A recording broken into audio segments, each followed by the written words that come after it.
Bem-vindos, queridos torcedores apaixonados. Hoje, aí na descrição. Vamos para as informações. Galera, antes de falar de Flamengo, hoje eu dei uma opinião que muita gente está considerando uma opinião extremamente polêmica lá no SBT Sport Rio, envolvendo a seleção brasileira e o craque Neymar. E eu, de fato, acho o Neymar um craque. Com bola nos pés, o cara é gênio. Um dos melhores que eu vi jogar com a bola nos pés. Mas na boa, gente, vou repetir aquilo que eu falei lá no programa e eu falo isso há muito tempo. Enquanto o Neymar estiver jogando pela seleção brasileira, o Brasil não será campeão do mundo novamente. E eu vou explicar por quê. Primeiro, o Neymar está em declínio na carreira. É só a gente olhar onde ele está atuando nesse momento, é no futebol árabe. Peraí, né? Futebol árabe, pelo amor de Deus, a gente sabe que o nível do futebol árabe não é o mesmo do futebol europeu e também não é o mesmo do futebol brasileiro, por exemplo. O futebol brasileiro é um nível muito melhor que do futebol árabe.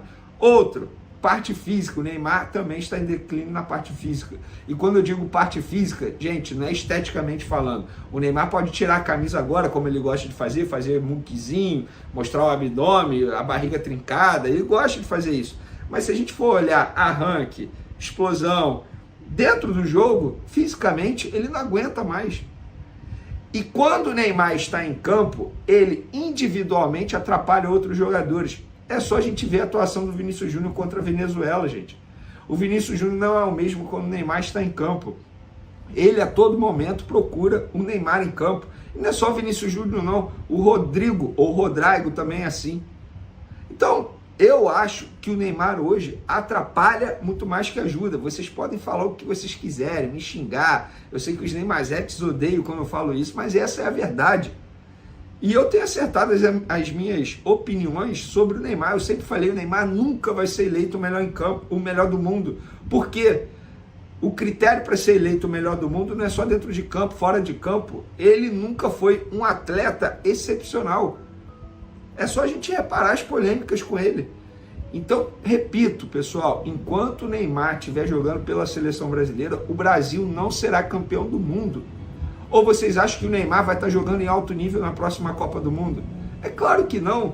Estamos falando de um atleta que já disse publicamente que não gosta de academia. Como assim, gente? Ele é atleta, ele depende do corpo dele. Se ele não gosta, quem vai gostar?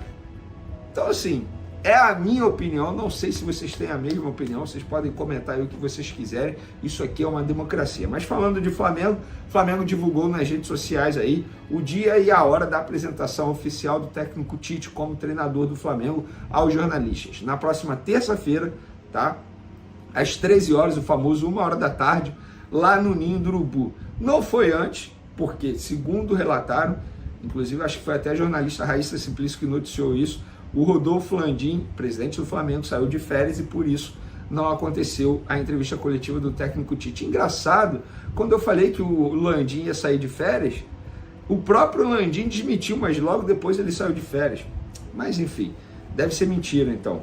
Mas, novamente dando os créditos aqui, a Raíssa Simplício noticiou isso, que por conta da ausência do Landim, o Tite não foi apresentado de maneira oficial e agora vai acontecer na próxima terça-feira, às 13 horas, 1h da tarde, lá no Ninho do Urubu.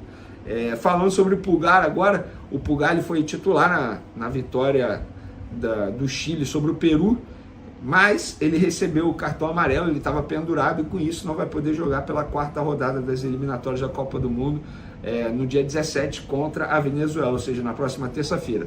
Então, com isso, o Flamengo está preparando uma logística especial para deixar o Pulgar à disposição do técnico Tite antes do previsto. E a ideia é que ele retorne no domingo ao Rio de Janeiro, ou seja, e treine segunda-feira normalmente junto com os demais companheiros lá no Ninho do Urubu. Então, Pulgar, portanto, vai poder participar de alguns treinamentos aí junto com o técnico Tite e assim, quem sabe não, né, sendo relacionado para pegar o Cruzeiro na quinta-feira. Por que eu estou falando isso? Porque se ele participasse normalmente do jogo do Chile contra a Venezuela na terça-feira, dificilmente ele teria tempo para treinar com os demais jogadores nesse primeiro momento com o Tite e poderia não ser relacionado para pegar o Cruzeiro. Ele treinando com o técnico Tite, ele pode ser testado como titular, lembrando que o Pulgar era um dos destaques aí do Flamengo na era Sampaoli. Ele e Bruno Henrique, na minha opinião. Então, entre aspas, uma boa notícia para o Flamengo. Vamos ver como é que vai ser a reapresentação dele. E aí, o Flamengo está monitorando também a situação do Arrascaeta, que recentemente teve um problema sério físico, né?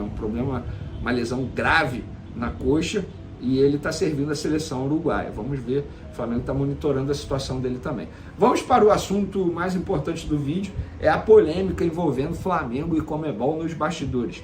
Isso é apuração nossa, tá, galera? Eu venho falando sobre isso lá nas minhas outras redes sociais, no Twitter, @VeneCasagrande, e no Instagram também, @VeneCasagrande. É o seguinte, a Conmebol, ela queria paralisar o Maracanã para preparar o gramado para a final da Libertadores. Lembrando que a final da Libertadores é no dia 4 de novembro. A Conmebol queria parar o estádio Maracanã durante 20 dias. E o Flamengo, se isso acontecesse, o Flamengo não poderia nem jogar contra o Vasco no dia 22 no Maracanã. O Flamengo bateu o pé, não aceitou isso. O Flamengo não aceitou isso. Tanto é que ontem, anteontem eu publiquei assim no Twitter, bastidores. A Conmebol tentou fazer com que o Maracanã ficasse parado por 20 dias para preparar o gramado para a final da Libertadores no dia 4 de novembro. Porém, o Flamengo foi contra, bateu o pé e não queria abrir mão de realizar o clássico contra o Vasco no dia 22 no Maracanã. Com isso, ficou decidido que o Maracanã ficará sem receber partidas por apenas 12 dias para se preparar para a final da Libertadores. A entidade, a Conmebol no caso, foi obrigada a aceitar, mas as pessoas contratadas pela Conmebol para preparar o gramado do Maracanã acreditam que o tempo não será suficiente para deixar o terreno em perfeito estado para Fluminense e Boca Juniors disputarem a final da Libertadores.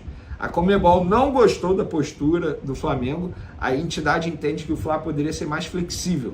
O clube, por outro lado, entendeu que seria muito prejudicado se não mandasse o jogo contra o Vasco no Maracanã no dia 22 de outubro. Antes da final da Libertadores, o Flamengo ainda tem jogos contra Bragantino no dia 29 de outubro e contra o Santos no dia 1º de novembro, antes da final da Libertadores como mandante. A questão é a seguinte, o Flamengo agora está brigando para jogar contra o Bragantino no dia 29 de outubro, no Maracanã também. E a Conmebol está revoltada com o Flamengo por conta disso. O clima está tenso nos bastidores, nas reuniões. Na verdade, envolve também a CBF, que a CBF vai ter que... A CBF, ela decide também, né, sobre isso aí, local de jogo, enfim, depende da anuência da CBF. E de um lado...